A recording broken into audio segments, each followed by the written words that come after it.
And today's video is kind of special to me. It's a video I never thought I'd ever make. It's one of those videos that I'd watch other YouTubers make or other content creators make, and I'd be like, oh, that's great. Like, that's never gonna be me. But here I am, 126 pounds later, making this video for you.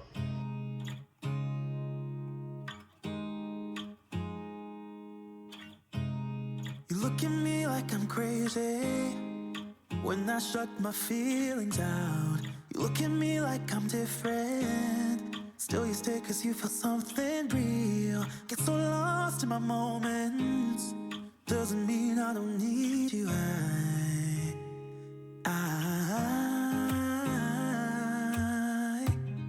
fell in love with your colors, they kinda tell me what I'm thinking. I fell in love with the way we From Lose Weight with Kate. If you're new here, welcome. And if you're not new here, welcome back. For those of you who don't know me, I have been on a weight loss journey for the last 10 to 11 months. I have lost a total of 126 pounds, and I am still actively losing every week. I'm usually losing about a pound or two a week. So I am still actively on this weight loss journey. And I created this channel to document my progress and to share tips and tricks that I've learned along the way that I think you may enjoy as well. Don't forget to subscribe and hit that notification bell. I upload here 2 to 3 times a week, and I'm always uploading new content on weight loss tips and tricks, what I eat a day video, exercise videos, just other inspirational videos that may help. Number 1, get moving in a way that makes your body feel good. So by this, you don't have to go to the gym 7 days a week for 3 hours, kill yourself there. If you don't like going to the gym, then don't go to the gym. I honestly just started working out like 2 weeks ago actively, and I was able to lose most of the weight just by being in a calorie deficiency. Moving in a way that makes you feel good, because the best exercise is going to be one that you stick with and that you're actually going to do. Number 2, eat slowly. And I know it's so easy to just crave your food because you're so hungry. But you know what? It takes 20 minutes before your brain realizes that it's full.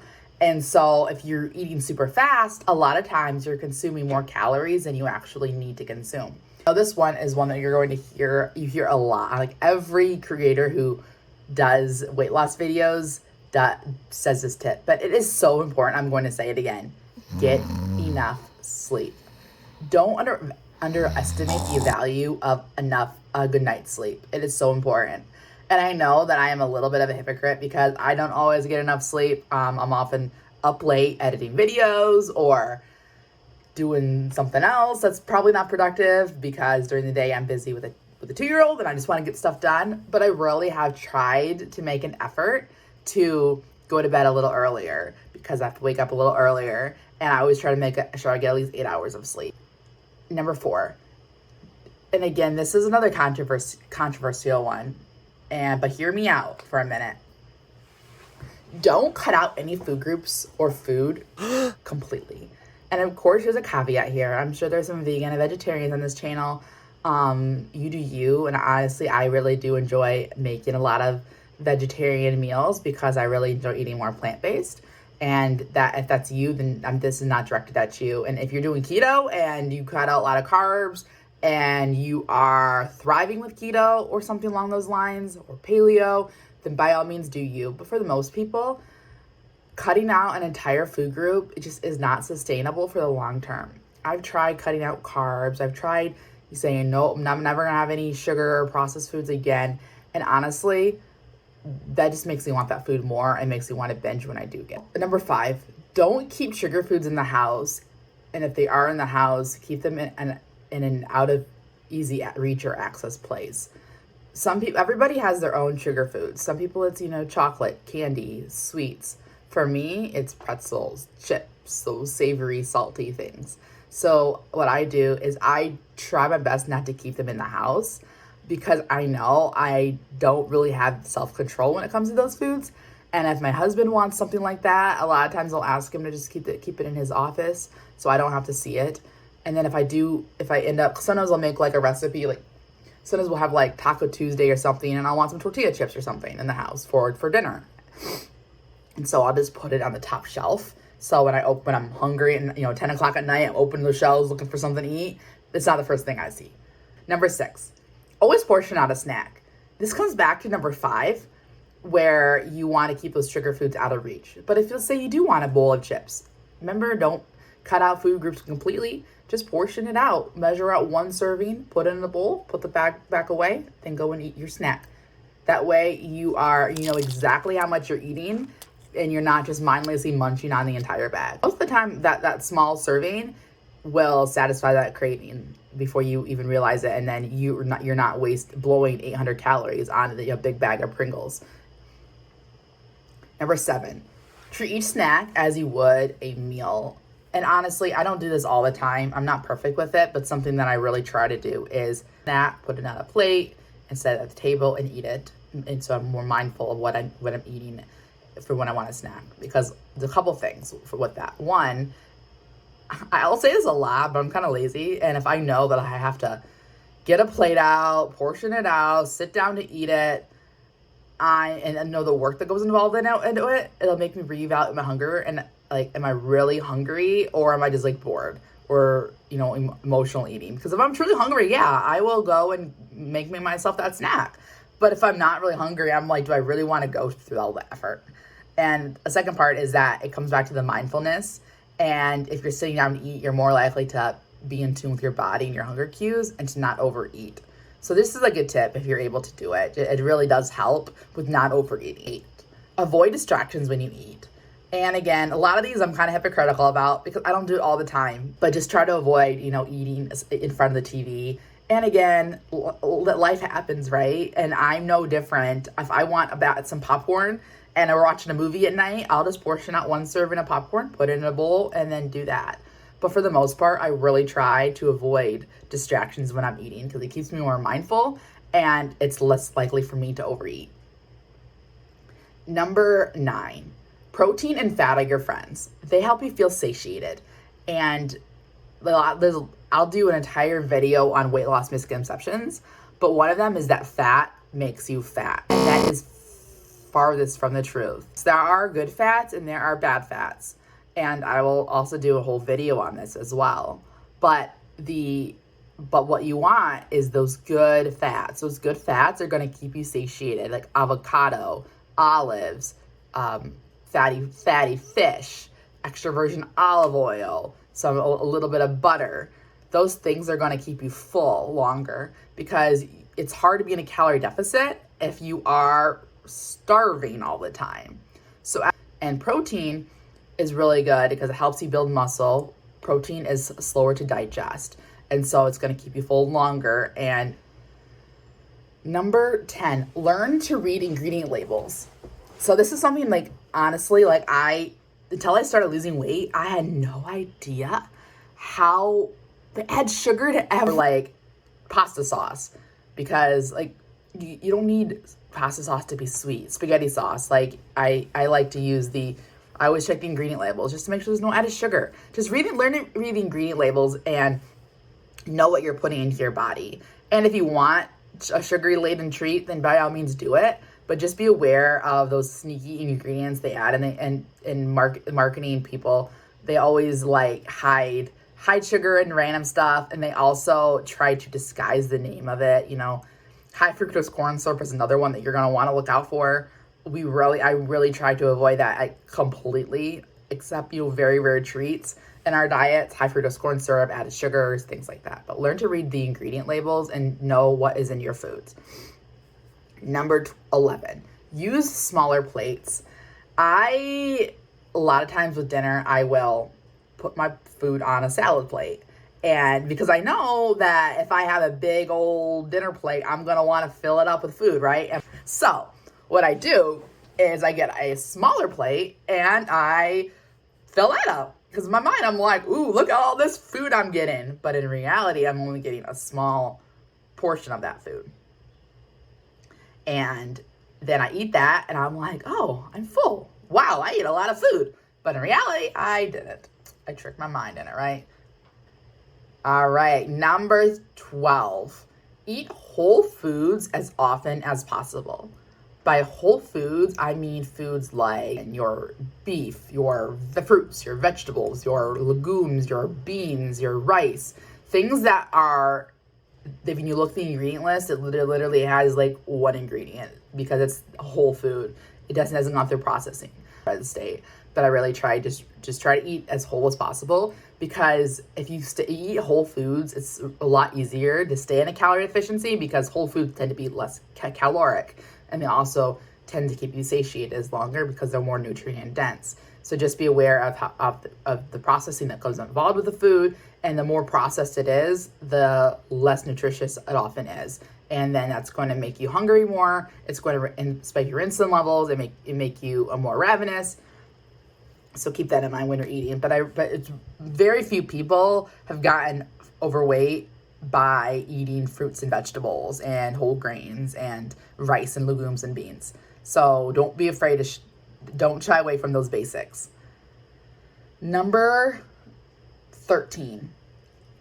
Again, this is one that you hear all the time, but I'm going to say it because it is so important. Drink water.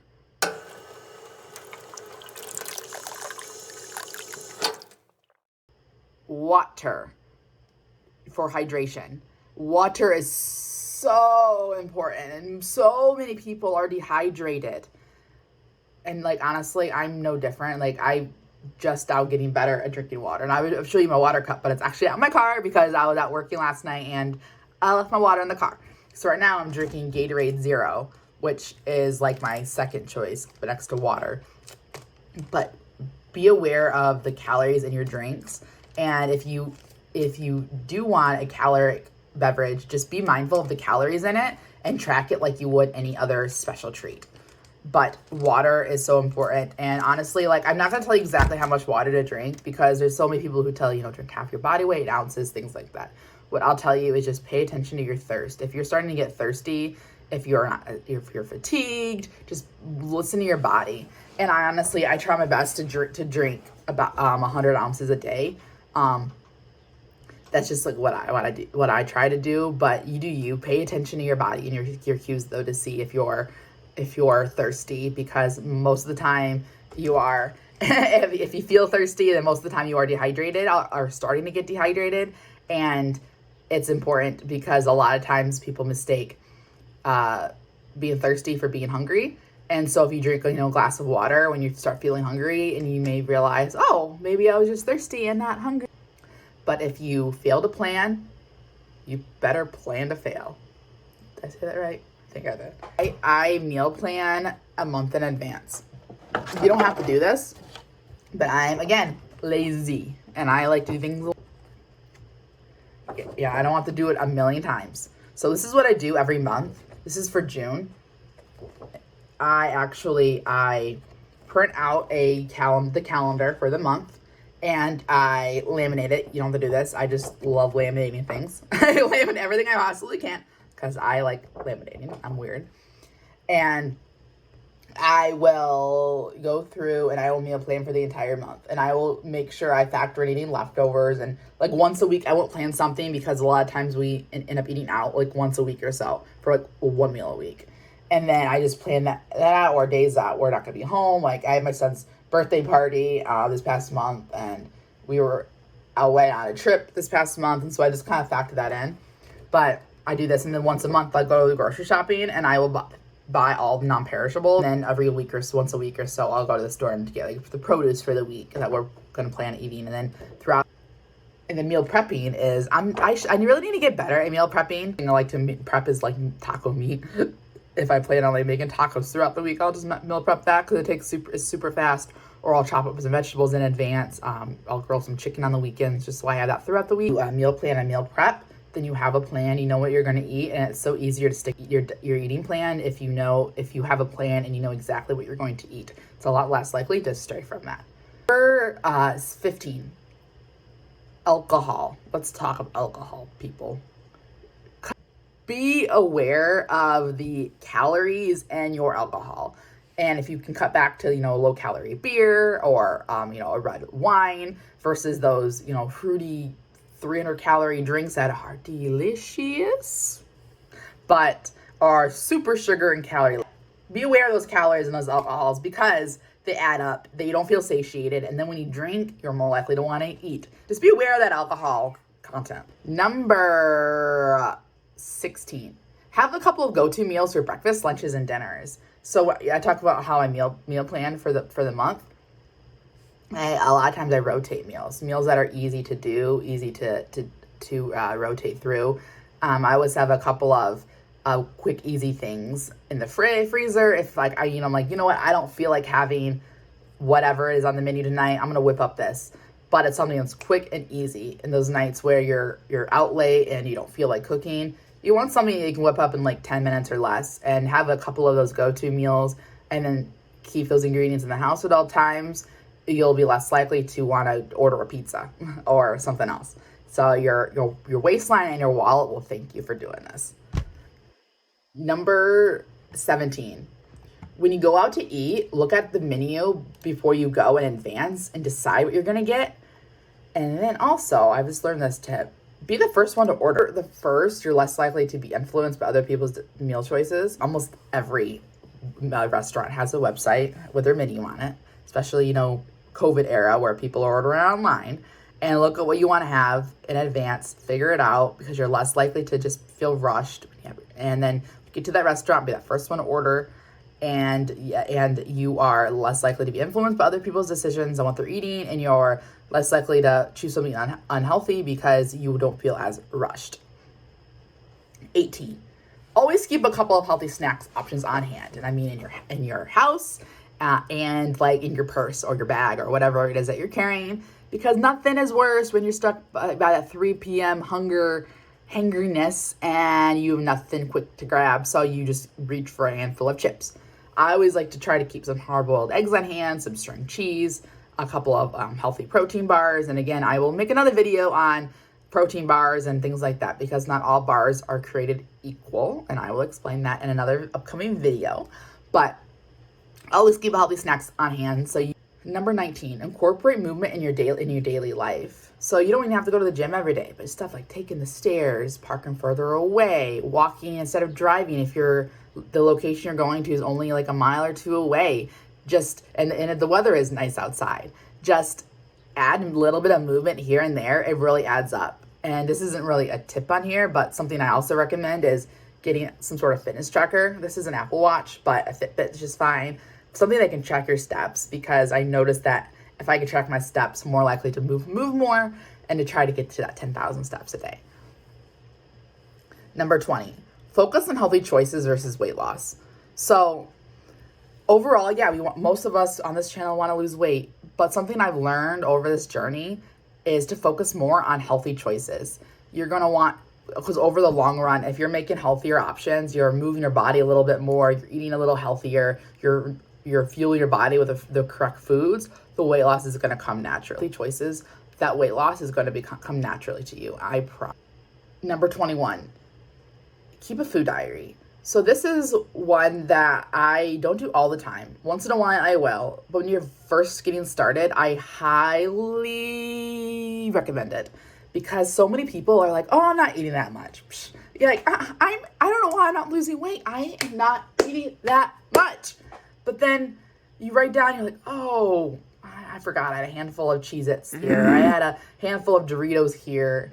As you're writing it down, you realize, wow, I'm eating more than I thought, because it's so easy to throughout the day just to mindlessly munch and graze. But if you write it down, two things. One, you're more mindful of what you're eating, because I know if I had to write it down, I'm like, I don't want to write that down. So anything you eat or drink that has calories in it, write it down so you're aware of it. And then also, if you know how much you're eating, you know where you can cut back on. If you're like, wow, I tend to like just munch and graze through the day, then you can be more mindful of that and cut that out. So, but if you don't realize it, then you're not going to be able to cut it out. And you're wondering, why can I not lose this weight? I'm doing everything right. I'm eating healthy. At least I think I am. MyFitnessPal is a really good free app that I use, and I highly recommend. Not sponsored, by the way, but it is really good, and I really enjoy it. Just to keep track of what you're eating. Number 22. Do not have cheat days. Nothing should be off limits, right? So you don't need a cheat day. If you want a slice of pizza for dinner, have a slice of pizza for dinner. Don't deprive yourself. You don't need cheat days, because cheat days turn into cheat weeks, which turn into cheat months, which turn into you not losing the weight you want to start out with. There will be some days where I'll have like something that isn't healthy for like dinner, or if I want a slice of cake for my son's birthday party, I'll have that slice of cake. But it's not a cheat day because nothing is off limits. This is a lifestyle, right? Don't cheat yourself. Don't call it a cheat day. Just eat that dang slice of pizza if you want that slice of pizza, but then be mindful of it. Write it down, track it, but then move on with your life. Don't cheat. Don't cheat yourself. Number 23, try to eat a well-balanced and nutritious breakfast to avoid needing to eat a mid-morning snack. Try to eat a balanced breakfast and then wait until lunch before you eat again. That will help you cut back on calories, cut back on the mindless munching, and it'll give your blood sugar time to stabilize before you eat again. Number 24, sugar doesn't always equate to being healthy. So you'll see, Diet Coke, diet sodas, you see sugar-free candy, sugar-free this, sugar-free that. It's still calories. When they take sugar out, you have to look at what they're putting in to replace it, because sugar is sweet. And if something's meant to be sweet, like candy and things like that, what are they replacing it with? And a lot of times like aspartame or other chemically laden things that aren't good for you. And we're focusing on health as well, people, not losing the weight just to lose the weight. We want to get healthy. We want to be healthy. Again, read the packaging. What are they putting in it to replace that sugar? And just be mindful of the fact that just because it's sugar-free doesn't mean it's good for you. Number 25, don't allow too much variety. By this, I mean, if you have so many choices and so many options, you're more likely to choose the wrong one, right? I hate tons of choices. I'm one of those people that just give me like 2 or 3 options, I'll choose from it. Yeah. But have a couple of just rotating meals. Like I have like 5 or 6 meals that we love, and a lot of times I'll rotate through them. Occasionally I'll add in a new meal I want to try out and experiment with, but I have the same like staple meals my family absolutely loves, easy for me to whip up, and I don't have to make a ton of decisions. Number 26, stock up on frozen vegetables, especially those steamable bags. Frozen is just as good as fresh, people. If you don't know this, because they freeze it out of it, or the peak ripeness. 27, eat on a regular schedule. So I have my breakfast, my lunch, and my dinner, and then I allow myself a snack between lunch and dinner, and then I allow myself one snack in the evening before bed.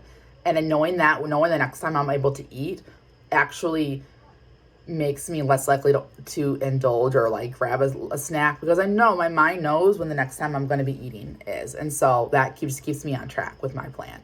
28, make sure all meals are balanced. So they have a healthy carbohydrate, healthy source of fat and protein. So for example, for breakfast, I if you see my eat in a day video, I really like to, which I'll tag that right here, my what to eat in the day video. A lot of times I like to have a slice of whole grain bread or toast with topped with like an egg and an avocado. Those are, your protein, your fats, and your carbohydrates.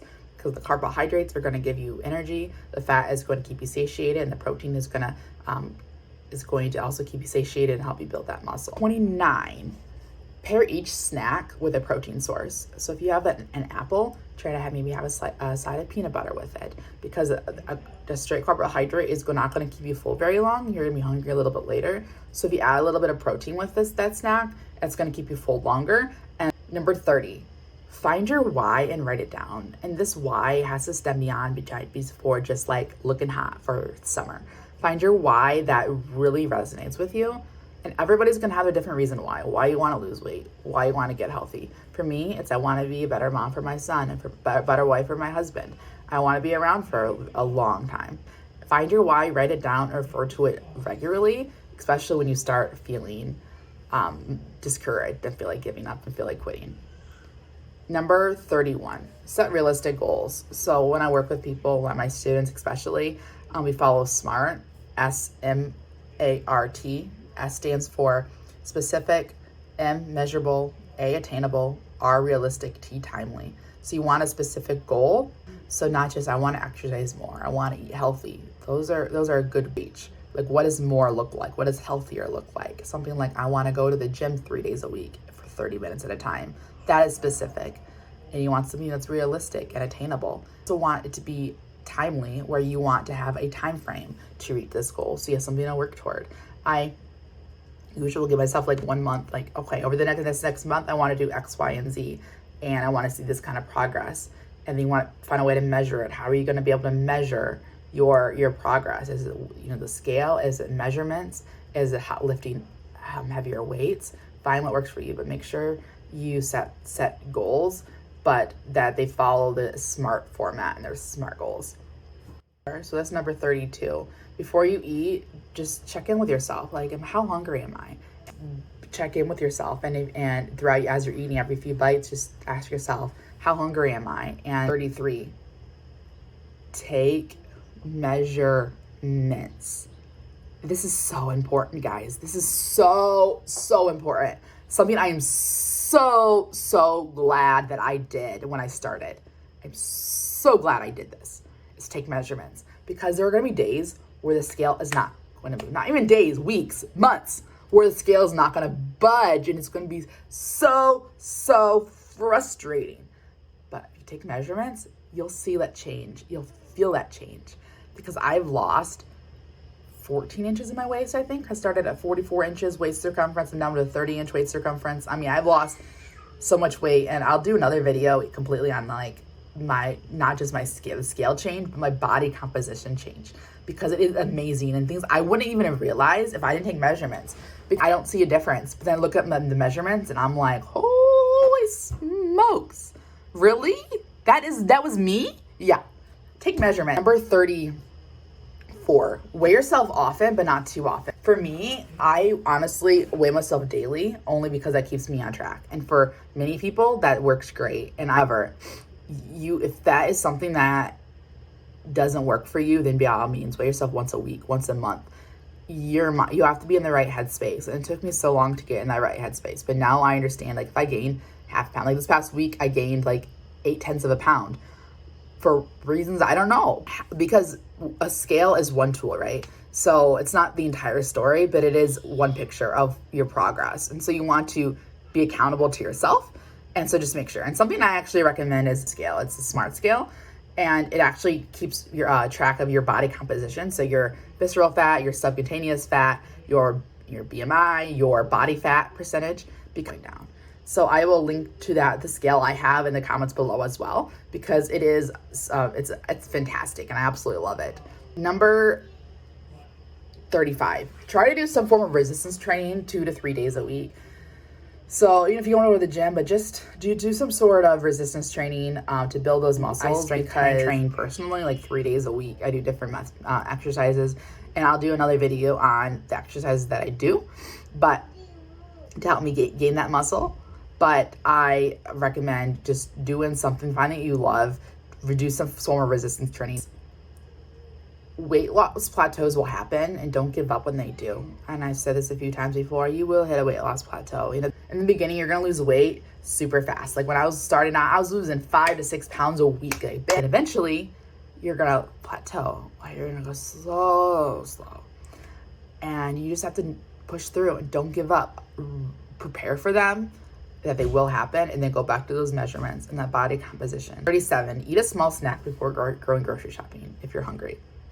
Don't go to the grocery store when you're starving to death, because that's just gonna make you reach for the wrong. If you're hungry before you go to the grocery store, get a cheese stick or a hard-boiled egg. Just eat. Number 38, start small.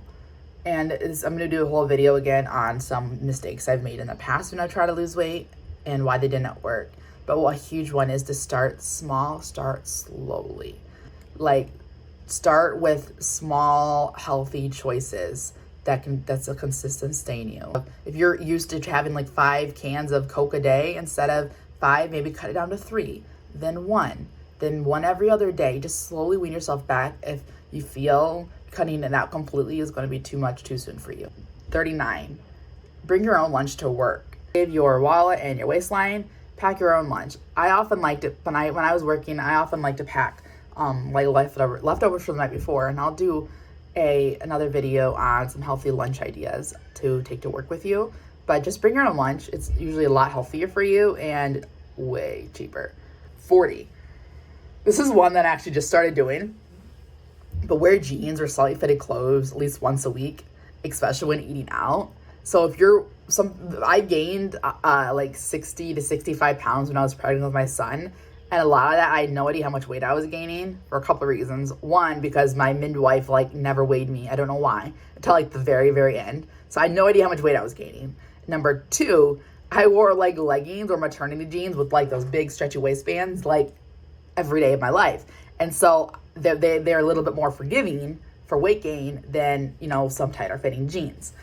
Number 41, practice portion control. Learn what a portion and one serving looks like. Usually, what they say, a serving is about the size of your fist, but know like what one cup looks like, one serving looks like. That way, eventually you can get to the point where you can eyeball it, which where I do a lot. I don't measure things precisely all the time, but I kind of know what one serving looks like.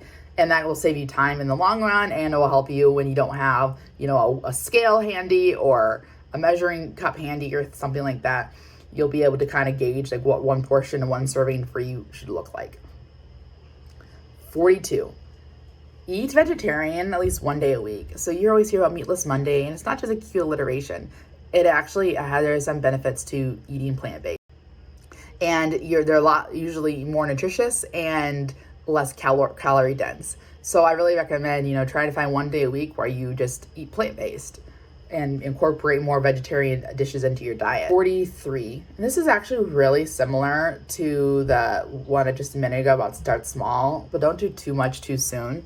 When I first started, when I try to lose weight before this past time that actually was successful, I'd be like, all right, I'm not eating, I'm going to eat healthy every single day. I'm only going to eat fruits and vegetables, whole grains, protein, lean proteins. I'm going to go to the gym 7 days a week. And after 2 days, I'm like, screw this. Like, this is hard. I don't do too much too soon. Start small again. I'll reiterate this again. I started going to the gym only like 2 or 3 days a week because I know if I go to the gym every day, I'm going to burn out and my muscles are going to be tired. I'm going to be sore and I'm not going to want to do it. Start small. Don't do too much too soon.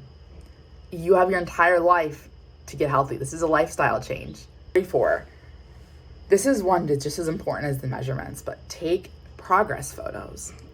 There are times where I look in the mirror and I don't see the change, but then I put side-by-side photos. Like, dang, you've been working hard. I can see it. I can see that muscle building, or I can see a difference. And it's just important to take progress photos at least once a month. I'll snap a photo just so you see yourself every single day in the mirror. You don't see that slow cell change. Number 45. Keep fruit out where you can see it. So this is the opposite of my tip of keep unhealthy foods up high. I keep like a big bowl of fruit like right on my counter, but keep them out where you can see it. That way when you're hungry, you're like, oh, apple. I can grab that apple. Oh, peanut butter. Grab some peanut butter. Perfect healthy snack. Number 46. Avoid fad diets and gimmicks. So my rule of thumb is if the diet isn't something that you can stick to for the rest of your life, don't do it, honestly. And there is some caveats to this. Like back when I had my son, I remember my doctor wanted me to lose like 20 pounds, and I'm like, okay, whatever. My fertility doctor. If you're interested in hearing more of my fertility story and how it relates to my weight loss journey, let me know, and I'll be more than happy to kind of do a video on that. But anyway, my fertility doctor really wanted me to lose like 20 pounds. And at that time I weighed like 260. So I had some weight I could to lose. And so I did keto for like 2 months and I dropped 20 pounds. That wasn't the long term. That was just so I could lose weight so I could get pregnant and have a child. So, if you really want to lose weight, for a short term, just for a goal, then maybe, something that you can't do long term is a good drive for you. And I just use keto as an example because it works wonderful for some people, but for people like me, I love like fruit and whole grains and rice and things like that. And so long term, and I hate cauliflower. And so it's not something I can do long term, but like avoid fads and gimmicks, juice cleanses, water fast, things that you can't do the rest of your life. and you can't see yourself doing, just don't do it. It's just a waste of time. You're going to lose weight initially, but you're going to gain it back. You're going to give up. But just avoid fads and gimmicks. And number 47, decide on some non-food related goals when you reach small goals. So like I've gotten like my nails done, I've gotten my hair cut and colored, I've gotten myself a new workout outfit. But when you reach small goals, reward yourself with something that's not food related, because food shouldn't be a reward. It's nourishment, right? You should not reward yourself with food. Number 48, find ways to make your favorite dishes healthier. Literally, like this day and age with the internet and Pinterest and Instagram, like you can literally find ways to make your favorite dishes healthy. Pizza, donuts, candy, chocolate, healthier. And it maybe is not like the best thing for you, but you can really cut back on calories and add some nutrition. And I will, do some other videos on making unhealthy foods healthier, because it is possible and it is amazing at like what you can find. Number 49, surround yourself with a good support system. I know some people don't have this privilege, and I'm very thankful and very humbled that I do have the support network that I do. But if your friends are constantly downing on you for why you don't want to have that drink, or why you're not ordering as much food, whose husband, so if you are on this journey and try to find people that are along the side with you. Maybe that's Facebook groups or support groups, but find some people in the same network as you just to lean on for support. And finally, number 50, it is so important. I say this one for last. Give yourself grace. You're not perfect. You're going to make mistakes. There are going to be days where you're like, F this, I can't do this. I'm tired. I don't want to go to the gym. Just give yourself grace. Remind yourself that tomorrow's a new day. Remind yourself it may be a bad day, but it's not a bad life. Remind yourself that you have the rest of your life. This is a journey. It's not a quick fix. You didn't gain all this weight overnight. You're not going to lose it overnight. It's going to take time. Take measurements, take photos, and just be kind to yourself. Give yourself grace. All right, well, there you have it, friends. 50 tips on how I lost weight and how I think it'll help you lose weight as well. If you enjoy videos like this, make sure you give this video a thumbs up, like it. Make sure you subscribe to my channel, hit that notification bell. I have new videos coming 3 times a week for y'all, and they're all going to be videos on healthy living, weight loss, what I eat in a day, some healthy alternatives to unhealthy things. And I'm so excited to have you here and follow along with my journey. Well, until then, stay safe, stay healthy, stay happy, and I'll catch you all in the next one.